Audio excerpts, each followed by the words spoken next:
Are you an immigrant living in Germany with a German passport or are aspiring to get one and don't know how to vote? Then this video is for you because we're going to go into the nitty-gritty on how to vote in Germany. Hey, my name is Jen and I'm from Guatemala. And mine is Yvonne and I'm German. And together we're from simplegermany.com, where we create English content to empower internationals to settle into life in Germany more smoothly. The first question is, can you vote?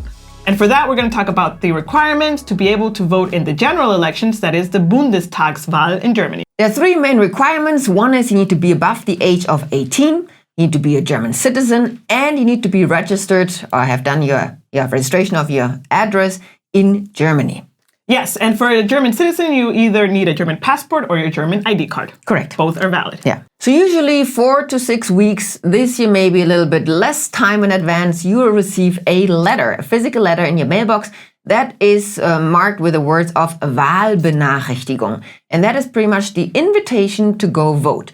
Meaning in Germany, you do not need to register yourself that you want to vote, but you are automatically registered and you're just being asked to vote. Another important thing to mention is that the requirements that we mentioned before may vary depending on what election is coming up. But this, we're going to focus on the general elections. Correct. And for the smaller elections, also from the age of 16 is possible.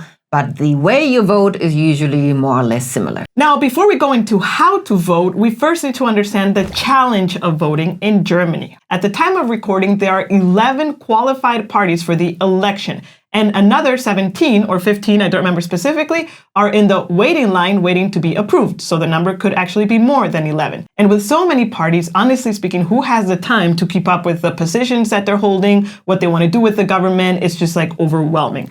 And therefore, there is a tool, a digital tool, mind you, that most Germans use as a starting point to understand who to vote for. And that is called the Wahlomat. The Wahlomat was first introduced in 2002 by the Federal Agency for Civic Education, die Zentrale für politische Bildung. Or BPB for short. BPB. BPB. Yeah. I'm going to read what the BPB is because I've tried to record this 5 times and it doesn't work. So it's a governmental organization dedicated to promote political and civic education among German citizens. Well done, Jen. Thank you.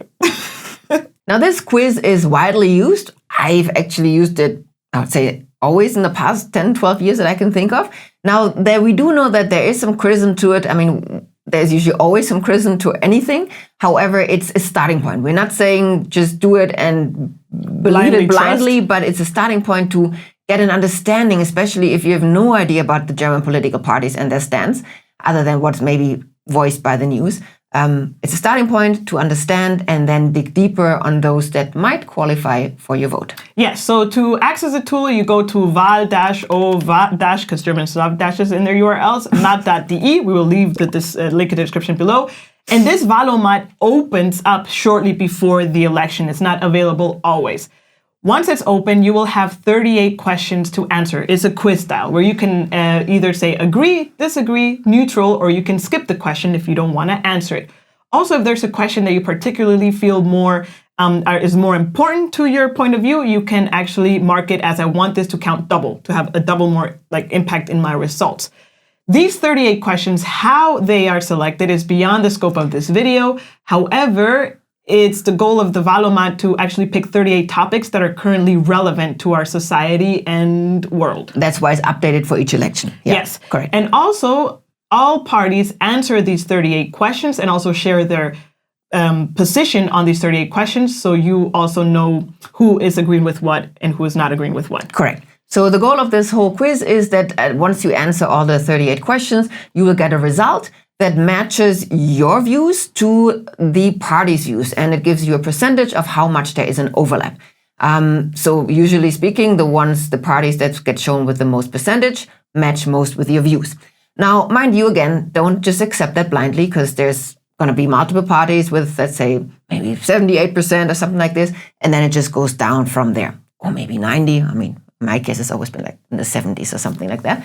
And then you will have big parties that you might have heard on the news, and you will have small parties that are maybe unknown. And it's up to you to choose which party to vote for.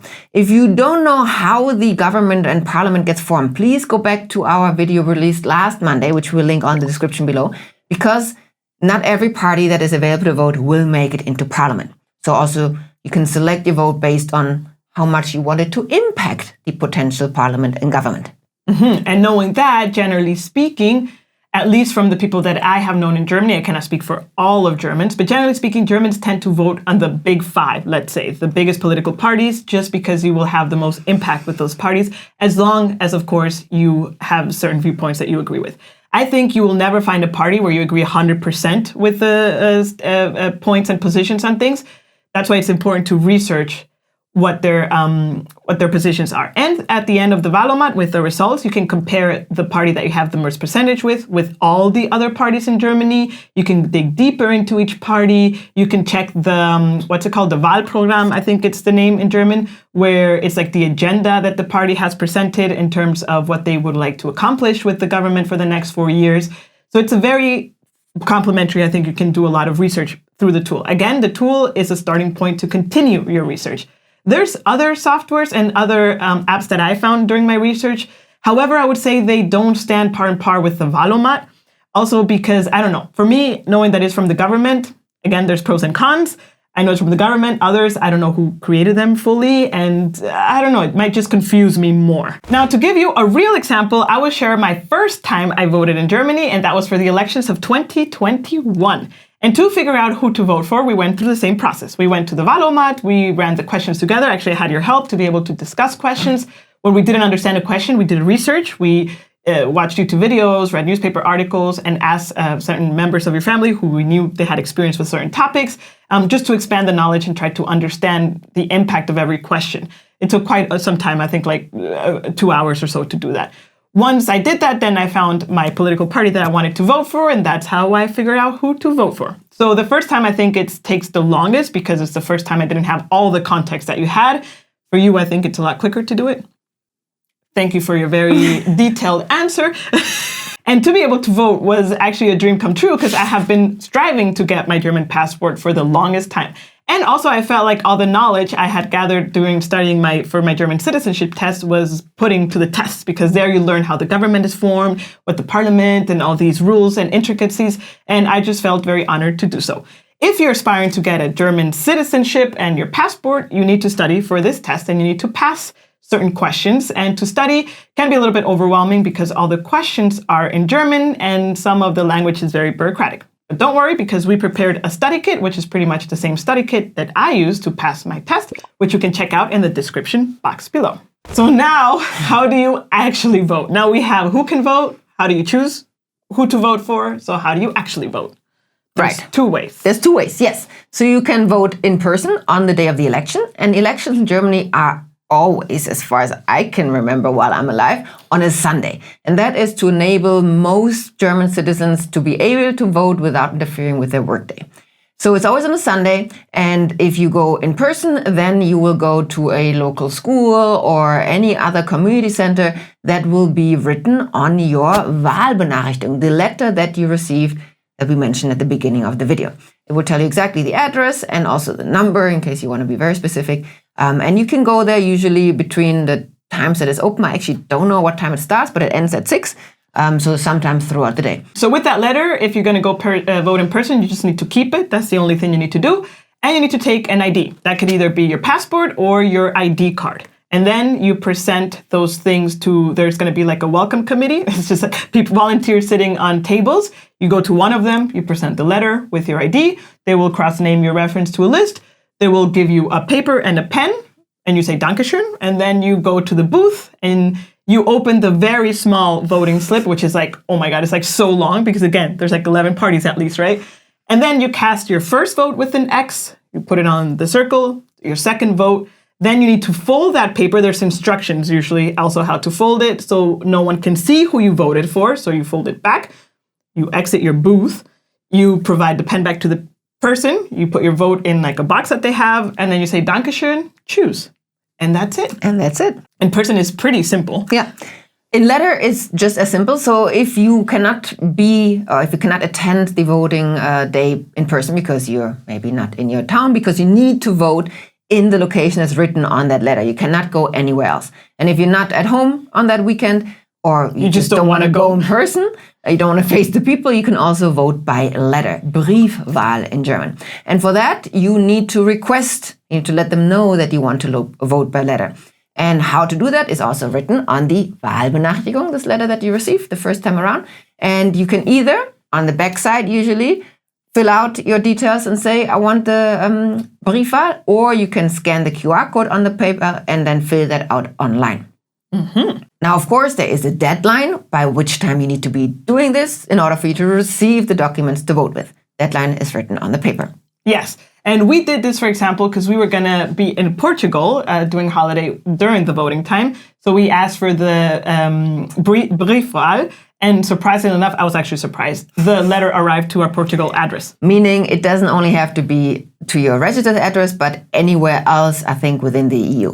Yes. And also, yes, I would think so.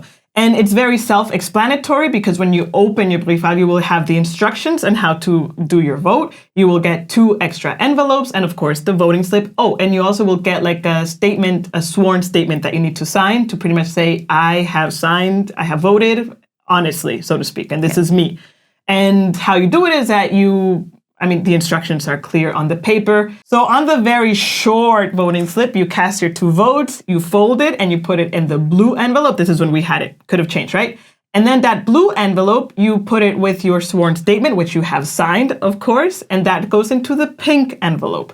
And then that pink envelope is the one that you can ship back to Germany or send within Germany. You ship it. You send it through postal mail, and then it will arrive to where it needs to arrive, and then it's free. Within Germany, it's free. From Portugal, we paid for it. Yes, we paid for the postage of the letter.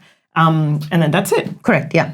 And for the voting slip, again, it has 2 columns, and you do an X on each column. So don't put 2 X's on one column, but like one on the left and one on the right. They do not have to match the same party. They can be for different parties.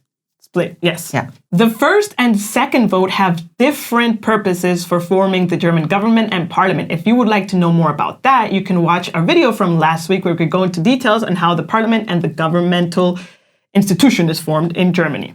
When I got my passport in 2020, I was so happy to have this piece of document, which for some might not be so important, but for me it was a dream come true.